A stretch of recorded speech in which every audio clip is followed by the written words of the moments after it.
E5 TV news కు స్వాగతం. ముందుగా హెడ్లైన్. సహనానికి మారుపేరు దలైలామా పీఎం మోదీ. ఏపీ ప్రజలకు గుడ్ న్యూస్, కేవలం 100 రూపాయలతో భూముల రిజిస్ట్రేషన్. భవిష్యత్తులో మహిళలకు టికెట్లు ఇచ్చి ఎమ్మెల్యేలుగా గెలిపించుకుంటాం సీఎం రేవంత్ రెడ్డి. 5 ఏళ్ల పట్టుదలతో కష్టపడి పనిచేశా, ఎప్పుడు రాని మేజార్టీతో గెలిచా మంత్రి లోకేష్. టిబెటన్ ఆధ్యాత్మిక గురువు 14వ దలైలామా 90వ జన్మదిన వేడుకలు ఆదివారం ధర్మశాలలో వైభవంగా జరిగాయి. ప్రధాని మోదీతో సహా పలువురు ప్రముఖులు ఆయనకు జన్మదిన శుభాకాంక్షలు తెలిపారు. 140 కోట్ల భారతీయులతో పాటు నేను కూడా దలైలామాకు జన్మదిన శుభాకాంక్షలు తెలుపుతున్నా. దలైలామా ప్రేమ, కరుణ, సహనం, నైతిక క్రమశిక్షణకు మారుపేరు. ఆయన దీర్ఘాయుష్యు కలిగి ఉండాలని ప్రార్థిస్తున్నా అంటూ ఎక్స్ లో పోస్ట్ చేశారు. ప్రజా సమస్యలు పరిష్కరించే దిశగా చంద్రబాబు సారథ్యంలోని కూటమి ప్రభుత్వం చర్యలు చేపట్టింది. అందులో భాగంగా గ్రామ లేదా వార్డు సచివాలయంలో నామమాత్ర ఫీజుతో త్వరలో ప్రారంభించేందుకు సర్కారు బడిబడిగా అడుగులు వేస్తుంది. చర్యలను వేగవంతం చేసింది. సబ్ రిజిస్ట్రార్ కార్యాలయం నిర్ధారించిన మార్కెట్ విలువ ప్రకారం సదరు ఆస్తి విలువ 10 లక్షల లోపు ఉంటే 100, అంతకంటే తక్కువ ఉంటే 1000 రూపాయల ఫీజును స్టాంప్ డ్యూటీ కింద తీసుకోనున్నారు. రాజీవ్ గాంధీ తెచ్చిన మహిళా రిజర్వేషన్ల బిల్లు వల్లే మహిళలకు అవకాశాలు అందిపుచ్చుకున్నామని సీఎం రేవంత్ రెడ్డి తెలిపారు. భవిష్యత్తులో వారికి ఎమ్మెల్యే టికెట్లు ఇచ్చి గెలిపించే బాధ్యత కూడా తీసుకుంటామని ఆయన అన్నారు. గత ప్రభుత్వం రాష్ట్ర మంత్రివర్గంలో ఒక్క మహిళకు కూడా చోటు ఇవ్వలేదని ఆయన ఆవేదన వ్యక్తం చేశారు. అంతకుముందు రాజనగర్లోని వ్యవసాయ వర్సిటీలో ఆయన మొక్కలు నాటారు. అనంతరం ఏర్పాటు చేసిన కార్యక్రమంలో సీఎం మాట్లాడారు. శాఖ, దేవాదాయ శాఖ మంత్రివర్యులు సోదరిమణి కొండ సురేఖ గారు, మాజీ మంత్రివర్యులు శాసన మండలి చీఫ్ విప్ పట్నం మహేందర్ రెడ్డి గారు, చేవెళ్ళ శాసనసభ్యులు మిత్రులు, ఈరోజు అమ్మ ఒడిలో, అమ్మ బడిలో, అమ్మ పర్యవేక్షణలో ఏమి ఇచ్చినా వాటికి రక్షణ ఉంటుంది. అందుకే ఈరోజు అమ్మ ఆదర్శ పాఠశాల పేరు మీద గ్రామీణ ప్రాంతాలలో, తండాలలో, గూడాలలో, మారుమూల పల్లెల్లో ఉన్న పాఠశాలలన్నిటినీ ఈరోజు మా ఆడబిడ్డల చేతిలో పెట్టడం జరిగింది. పిల్లల అటెండెన్స్ పంతుళ్ళు తీసుకుంటే పంతుళ్ళు పాఠశాలకు వస్తుర్రా లేదా వాళ్ళ అటెండెన్స్ తీసుకునే బాధ్యత మా అక్కలకి ఇచ్చిన ఈరోజు.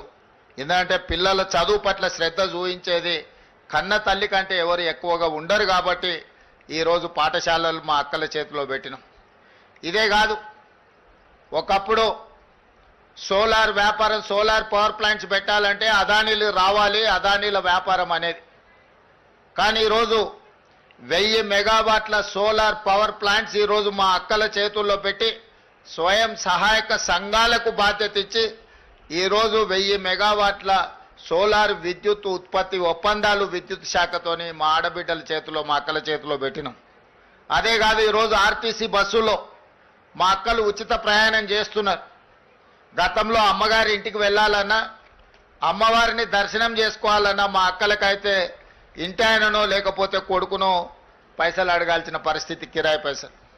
ఇప్పుడు ఇంటి ఆయన పని మీద ఆఫీస్కి పోతే అక్క అమ్మగారి ఇంటికి పోయి అమ్మని చూసి మళ్ళీ ఇంటికి ఆయన వచ్చే లోపల వచ్చేటట్టు ఉచిత బస్సు ప్రయాణం ఇచ్చినాం. బస్సుల్లో ఉచితంగా మా అక్కలు, మా చెల్లెళ్ళు ప్రయాణం చేయడం కాదు, ఈరోజు రాష్ట్రంలో 1000 బస్సులు కొని మా ఆడబిడ్డలే ఆర్టీసీకి కిరాయికి పెట్టిరు. ఇలా 1000 బస్సుల యజమానులు మా అక్కలు అయ్యిండ్రానంటే ఈరోజు వాళ్ళ చేతుల్లో వ్యాపారం ఉంటే బాగుంటుంది అని చెప్పి మా అక్కల కోసం ఈరోజు ప్రత్యేకమైన ప్రణాళికలు చేసినాం. ఈరోజు హైటెక్ సిటీ అంటే మన వాళ్ళందరూ విప్రోనో, ఇన్ఫోసిస్నో లేకపోతే మైక్రోసాఫ్టో ఇట్లాంటి మా పాత్రికేయ మిత్రులు పేపర్లలో రాస్తుంటారు. కానీ మా అక్కలకు హైటెక్ సిటీ పక్కన, హైటెక్ సిటీ ఎంతుందో అంత 3.5 ఎకరాలలో కొన్ని 100 కోట్ల రూపాయల స్థలాన్ని వాళ్ళకిచ్చి ఇందిరా మహిళా శక్తి పేరు మీద రాష్ట్రం నలుమూలలో వాళ్ళు ఉత్పత్తి చేసిన వస్తువులను ఈరోజు ప్రపంచ దిగ్గజ కంపెనీలతో పోటీపడి నిర్వహించే విధంగా ఈరోజు మరి మా ఆడబిడ్డలకు ఇచ్చినాం.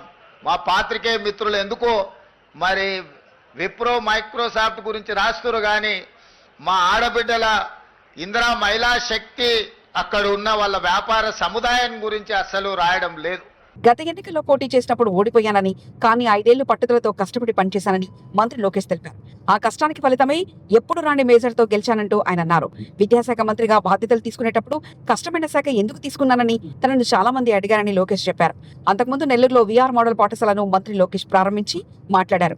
అనంతరం తరగతి గదులు, డిజిటల్ విద్యా విధానాన్ని, లైబ్రరీలో పుస్తకాలను ఆయన పరిశీలించారు. ఏకంగా ఎస్పీ బాలసుబ్రహ్మణ్యం గారు, జీవీకే రెడ్డి గారు, ఇంకా వేదిక పైన ఉన్న నారాయణ గారు, మా పక్కనే నిలబడుతున్న సోమిరెడ్డి చంద్రమోహన్ రెడ్డి గారు, ఇంకా కోటమిరెడ్డి శ్రీధర్ రెడ్డి గారు, మాజీ chief justice P Chandrasekhar Reddy గారు కూడా ఈ పాఠశాల నుంచే వచ్చిన వారు. కారులో వస్తుంటే నారాయణ గారు చెప్పారు, 6th క్లాస్ నుంచి 10th క్లాస్ వరకు నారాయణ మాస్టర్ గారు ఇదే పాఠశాలలో చదివారు.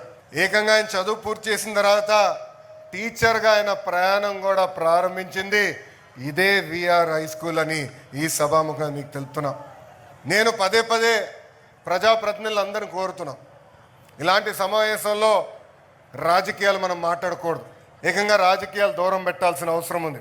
అనేక కారణాల వల్ల ఈ పాఠశాల మూతపడింది.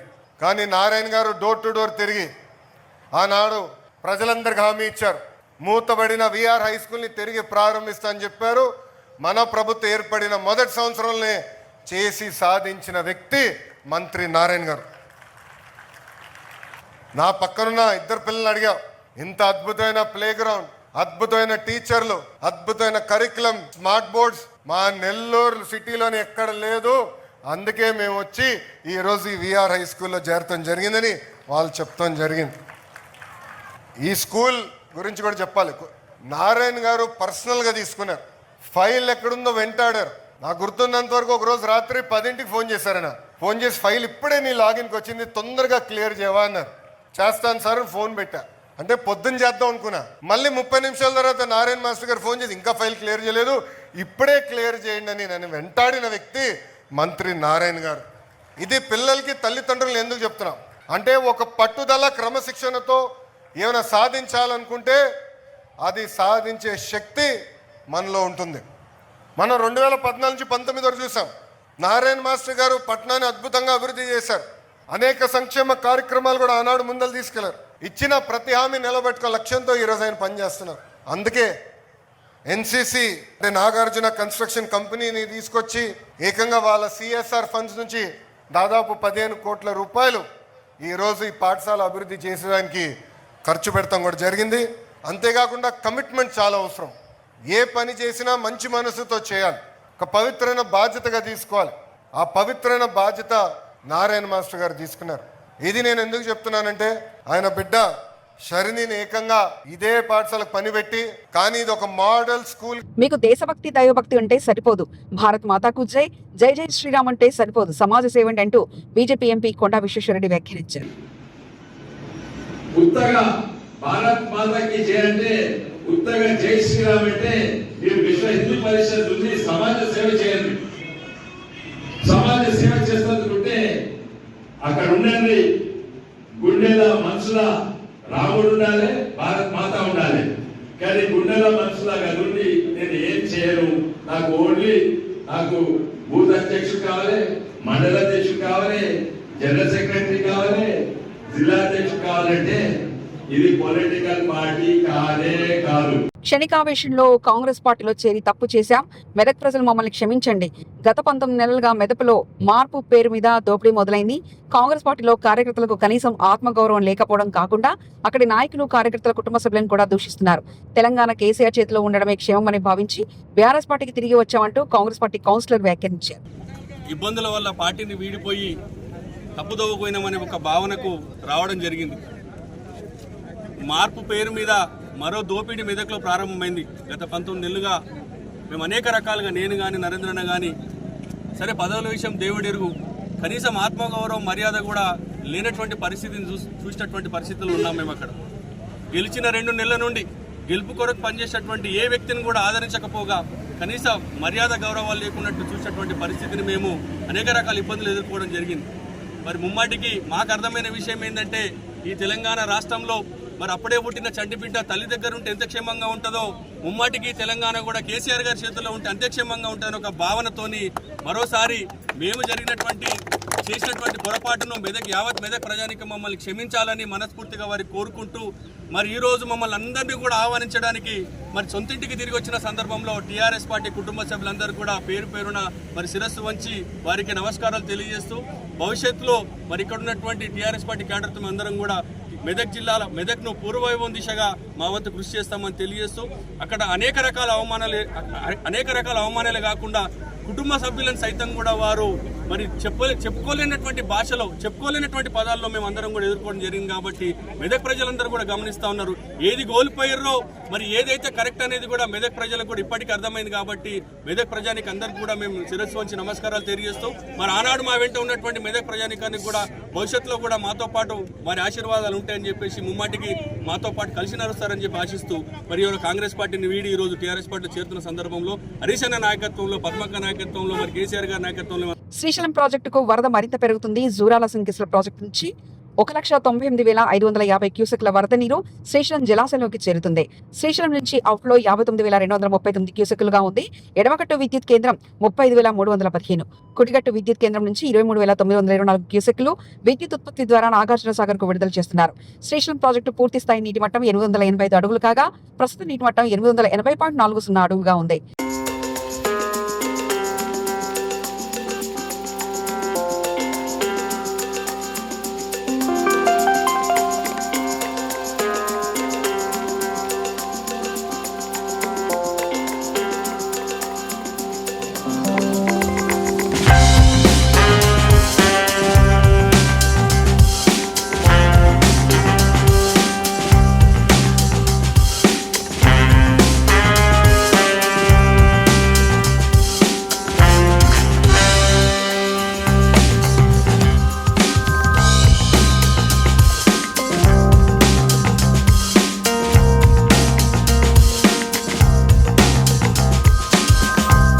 ప్రజా సమస్యల సత్వర పరిష్కారం కోసం నిర్వహిస్తున్న ప్రజావాణి కార్యక్రమంలో వచ్చే ఫిర్యాదుల ప్రాధాన్యతనిస్తూ త్వరితగతిన పరిష్కరించాలంటూ జిల్లా కలెక్టర్ పి ప్రావీణ్య అధికారులను ఆదేశించారు.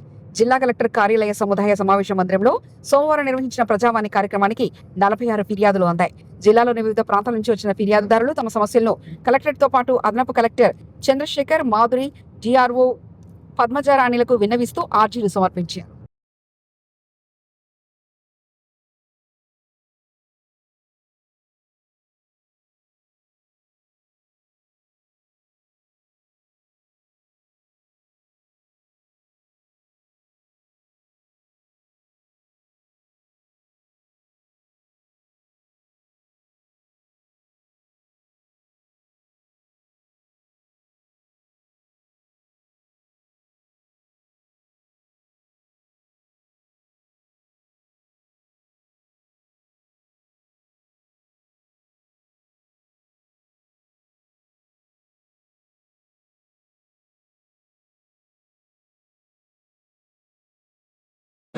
Aminpur municipal office, municipal commissioner Aminpur.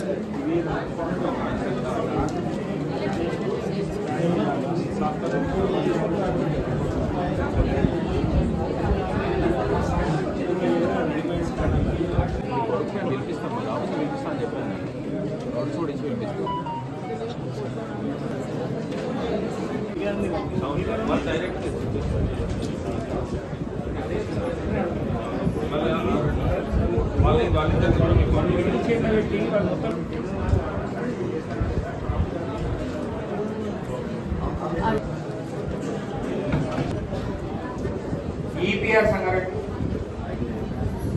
ఈ రోడ్డు పాటోస్ ఫిల్అప్ చేయాలి వర్షాకాలంలో డ్యామేజ్ ఉంది. అమీన్పూర్ కమిషనర్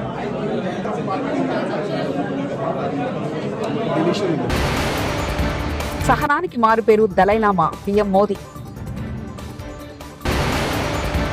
ఏపీ ప్రజలకు గుడ్ న్యూస్, కేవలం 100 రూపాయలతో భూముల రిజిస్ట్రేషన్. భవిష్యత్తులో మహిళలకు టికెట్లు ఇచ్చి ఎమ్మెల్యేలుగా గెలిపించుకుంటాం సీఎం రేవంత్ రెడ్డి. 5 ఏళ్ల పట్టుదలతో కష్టపడి పనిచేశా, ఎప్పుడు రాని మేజార్టీతో గెలిచా మంత్రి లోకేష్. ఇవి బులెటిన్ విశేషాలు. చూస్తూనే ఉండండి E5 టీవీ న్యూస్.